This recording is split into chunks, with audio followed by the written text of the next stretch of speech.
Hi,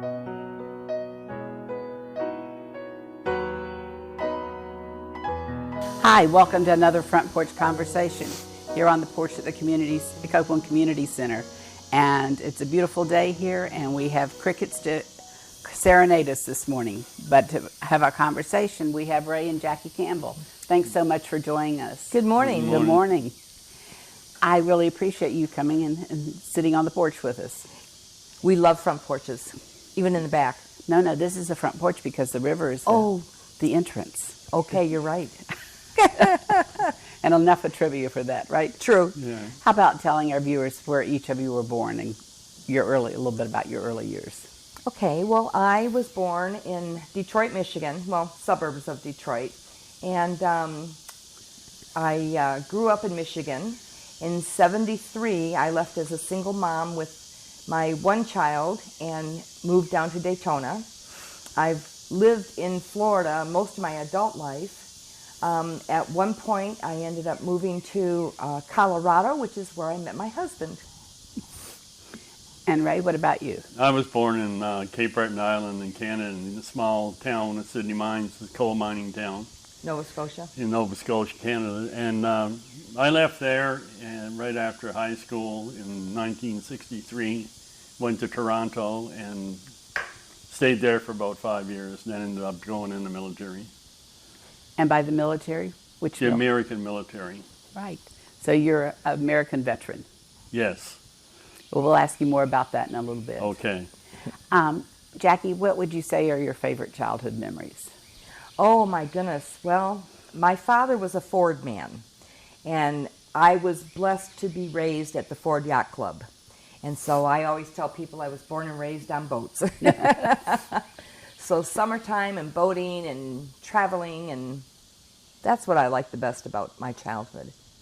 And do you have siblings? I do. I have one brother. He lives in San Francisco, California. His Navy ship left him off there, and that's where he met his wife and started a family. So we get to see each other once every 5 or 7 years or something like that. And Ray, what about you? My favorite memory of home was we had a lot of laughs in the house. There were 12 of us in the house, or 10 that lived. She lost school in about a year after they were born, but the 10 of us, I mean, there was never a dull moment in that house, ever. There's always something going on. But my favorite place was my beach. It was a half a mile from the house on the Atlantic. And so in the summer, we used to go down there in summer vacation from school. We went down there and stayed from 10 o'clock to about 5. And then we come home, had supper, then we played Little League ball. So that was a favorite. Every time back, we always go to that beach. I said, come on, we got to go to my beach, see what it looks like. So you guys are water kids? Oh, we are both Yeah, water kids, yeah. yes. Jackie, after you came to Florida, what did you do? Did you have work? Oh, well, I have never had a conventional job. If I did, it was for a minute. So when I first moved to Florida, I started working at the dog tracks. And I worked at Daytona Beach and Sanford, Orlando. I was in mutuals, which meant that I would print out your betting tickets. My favorite customers were those that were visiting and won 80 cents and were acting like they won $1 million. That was my favorite. But I worked Daytona, Sanford, Orlando for a couple years, and then I found out I could have year-round work if I went down to the Miami area. So I went down there and I worked Hollywood, Biscayne, and Flagler. And then eventually I ended up in the Tampa area and worked at Derby Lane. And now I'm in this area, so no dog tracks, and that part of my life is gone. There used to be one. Up here? Near I know there's Monticello. Monticello. Yes, yes. In fact, the mutual manager at Biscayne Dog Track down in Miami area, he was also the mutual manager at Monticello. And he wanted me to come up there and work, and I just couldn't figure out how to make that happen with a child. So, yeah, so I just stayed south for a while. Mm-hmm. And you went into which branch of the service, Ray? I went into the Air Force. And my first base, I went through basic like everybody else, and then my first base was McConnell Air Force Base in Wichita, Kansas. And that was my really induction into the Air Force, the real Air Force, basic. It's just, they run you through real quick. But I loved that. I was in the career field, aerospace medicine, And as part of that, later on, I was able to fly on a rescue and recovery helicopter. So I was a medic on the helicopter for 7 years throughout my career anyway. The first 7 years I flew. So that was a real thrill for me because I'd never been on a plane in my life. Well, yeah, I did a commercial plane up in Canada, but I mean a military plane doing missions. And it was very interesting. Now, during that time, were you in the United States, or? I was in the Air Force for 30 years. No, I mean during the time you were the rescue on the helicopter. Where were you the rescue helicopter? Where were you the medic? Medic, right. I was at McConnell. In Vietnam. In Vietnam. I flew in Vietnam. I got 38 or 39 missions in Vietnam on the helicopter. And people used to ask me, were you scared? And to be honest, I just figured we had a job to do and we did it. I never ever thought of anything happening. Mm-hmm. You know, it may happen to the other guy, it wasn't going to happen to me. So we were so good. The crew on that helicopter was so coordinated. It was unbelievable. Everybody knew everybody else's job, from the pilot and the co-pilot to the crew chief to the medic. You know, we all knew what to do in an emergency. So it was pretty good experience. And would you have been, if we were watching MASH, your helicopter would have brought somebody to the MASH unit? We were. Our main mission was if a pilot got shot down, we would go get him to rescue him. That's what we did, whether it go down on the hoist or whatever. But we were in there to go rescue the pilots. And it wasn't like MASH where they loaded them on a helicopter and flew them into the base. No, it wasn't like that at all. Well, some of us don't have any other experience to compare it to, so that's right. Why I thought that was great. You know, but it was a job, and we did our job well. The one thing I have to tell you, and it stuck with me for a while, we had a kid that wandered in, a Vietnamese kid, he was about 5 or 6 or something, wandered into a minefield.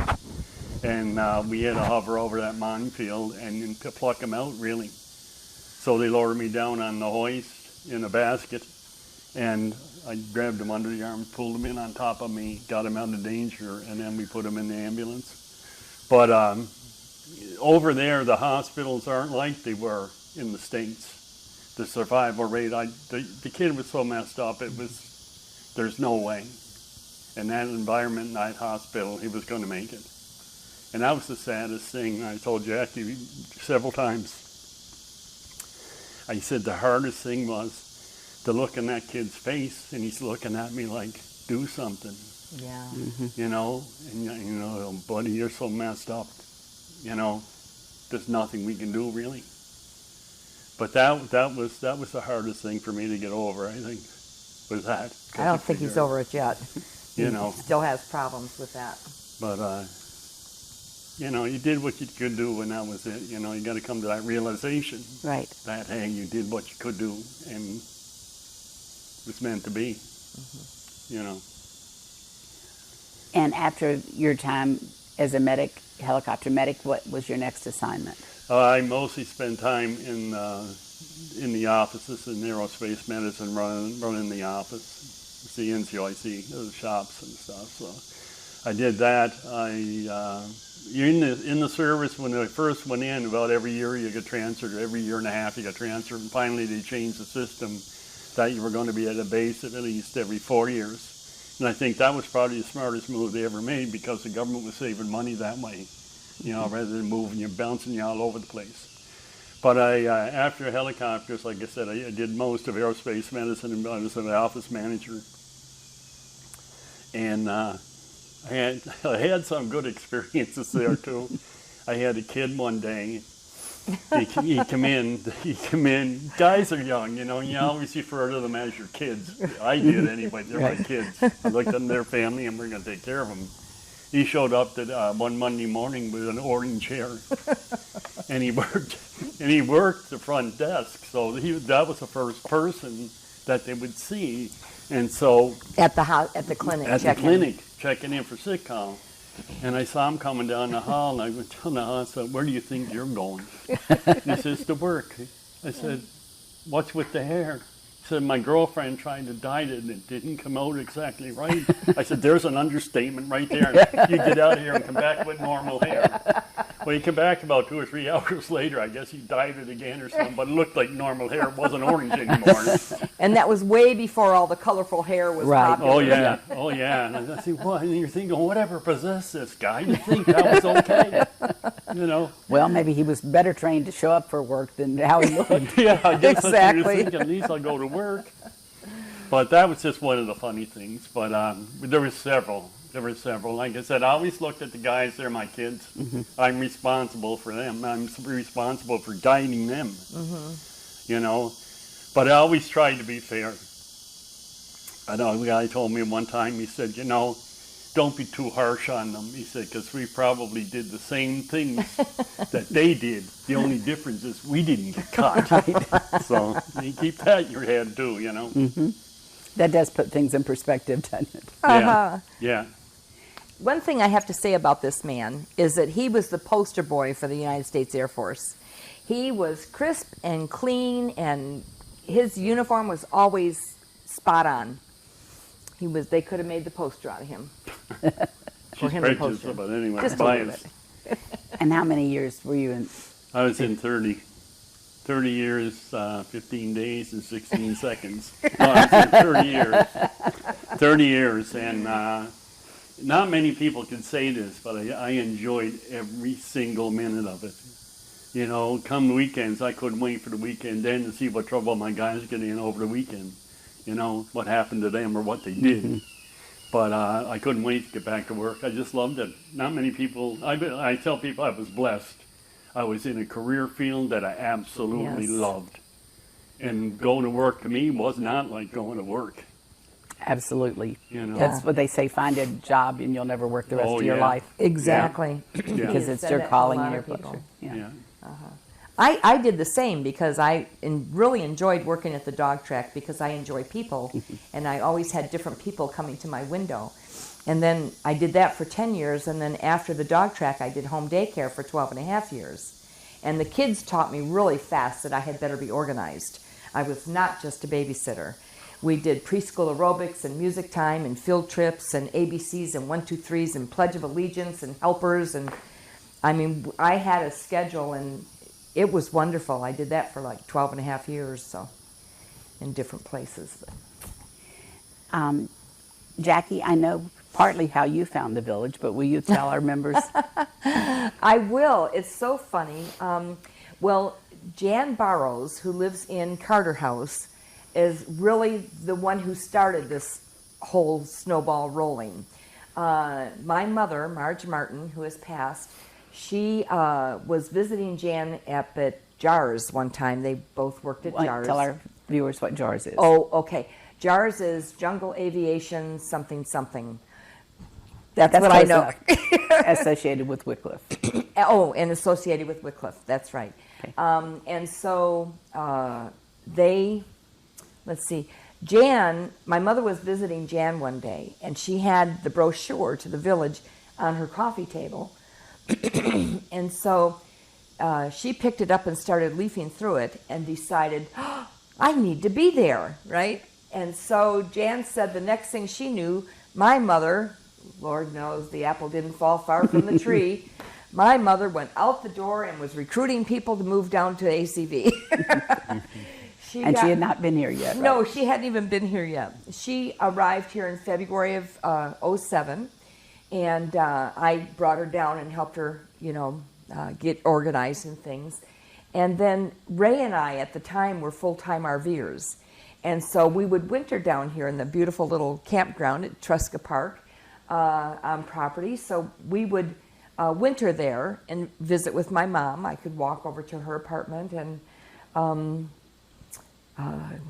the rest is pretty much history. That started in 07, and in 2011, we bought our home, which was on Elmwood Lane. And you're still there. We're still there, yes. Yeah. Yes, and we love it. We feel so safe and peaceful here. Not to say something couldn't happen, but this is about the safest place we feel. And then your mom continued here and was... Mom was here for 10 years, And she passed in 17, and so she just loved it here. She kept saying that she couldn't believe she could be as poor as she was and finish her life in such a beautiful surroundings. So that was such a blessing. And then with us being so close, at least for part of the year, she always knew we were coming back. And then when we moved here, I told her, you better watch what you ask for. Yeah. Why don't you tell our viewers a little bit about your RV days? Oh my goodness, our RV days. Well, I'll back up a little bit. Okay. Ray and I just had our 25th wedding anniversary, which was wonderful. We broke his record at year 18. We broke my record at year 2. And so all of my friends, they were like, I can't believe you've made it this long, you know. But my rule was hit me once, run out on me, or be mean to my kids, I'm out of there. And that's what I did. So anyway, people are still in touch and can't believe that it's 25 years. We have trouble believing it's 25 years. Yeah. It's just gone so quickly. But I ended up meeting Ray 5 years before he retired. And this man had no retirement plan. And I'm like, oh, I've had one since I was 26 and I'll share it with you. And that was when I had first moved from Daytona down to the Miami area. My son at the time was 3. He's going to be 50 now. That's incredible. Anyway, so he and I moved into a travel trailer. And we stayed in it for 3 years. And I loved it. I had different neighbors all the time. I had the same neighbors every winter. I went to work there. He started school there. It was great. So I decided at that point that when I grew up, I wanted to be a full-time RVer. And so I met Ray, and I had to do a lot of convincing to let him know that it was going to be okay. Oh, yeah. Yeah. Well, tell us how you met. Oh, my goodness. We met bowling. That was just, that was so funny. I did not. I was up to here with men. Didn't want to have anything to do with anybody anymore. And this guy, he was on the same league but a different team, and he kept pursuing me. Every time I saw him looking, I would like turn the other way and run, you know. Well, me not paying attention, just showing up on Friday nights. Now it's the day after Thanksgiving, and we're bowling his team, and I'm like, oh, why don't I pay attention to this? So he timed it so he was bowling the same time I was, and so we got up there, and he says, I throw a strike, you owe me a beer. I'm like, what? I don't buy men drinks. Are you nuts? Don't you know he rolled a strike? He's not a really good bowler, and I'm not a really good bowler. So a few frames later, I thought, well, okay. I said, I roll a strike, you owe me a rum and Coke. He's like, okay. Don't you know I roll a strike? It's like, where did that even come from, you know? Mm-hmm. So it pursued on from there, and we ended up going and having a dinner after, kind of like a late dinner, after the league was over, and spent 4 hours getting to know each other in the restaurant, and just had been going strong since then. Now, I always ask couples, Ray, is that your side of the story too? Would you tell it differently? I had been watching her for weeks. So she's kind of cute. I hadn't been dating or anything. And so I said, she's kind of cute. So anyway, there comes a week that we're bowling. So I told the team, take it kind of easy, or our team, take it easy, because I want to get up when she gets up.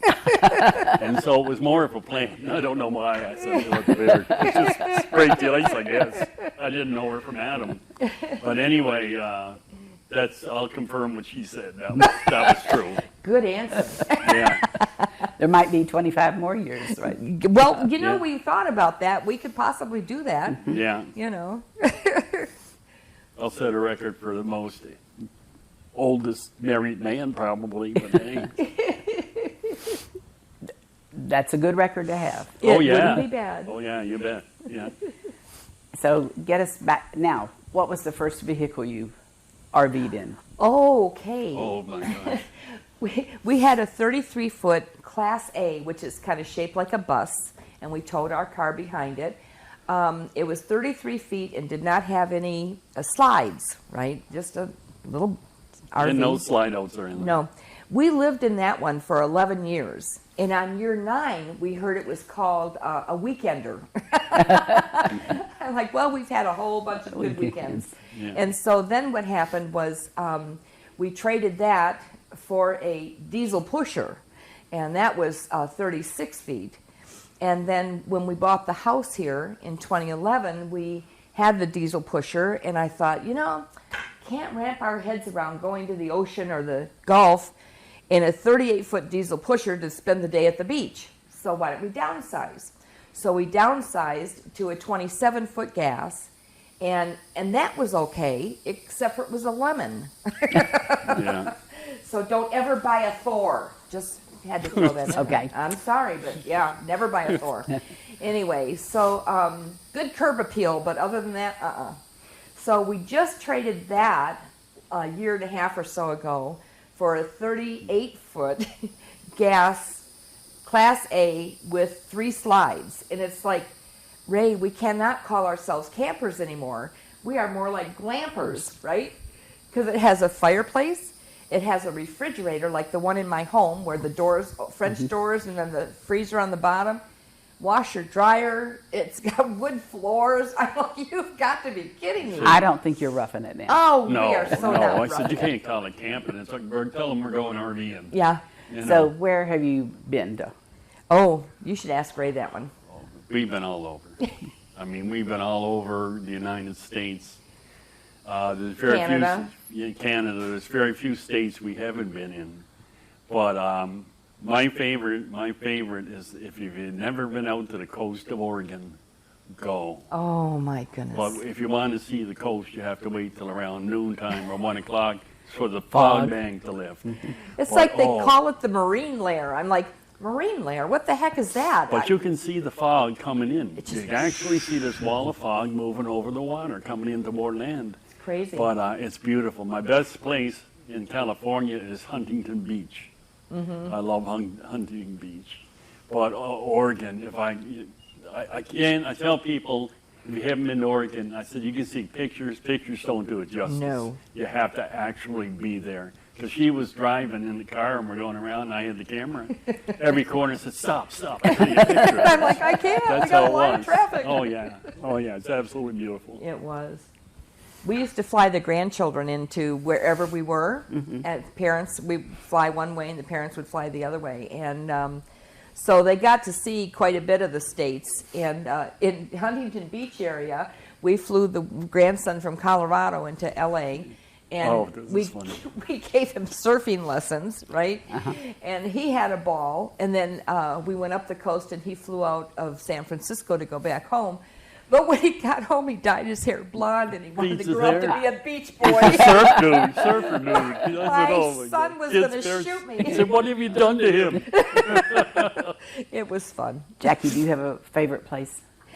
I really love going into Canada, and I love Upper Michigan. Not the UP. But I like the top part of the mitten. That's how you know you're from Michigan. That's right. Oh, Ray, my gosh, bless his heart, he'd say, okay, you Michigan people, do the hand thing, because if you're from a little town, you have to point out where it is. And so I discovered one day, and if you look on the map, you'll see it, Nova Scotia is shaped like a 6 and a 7.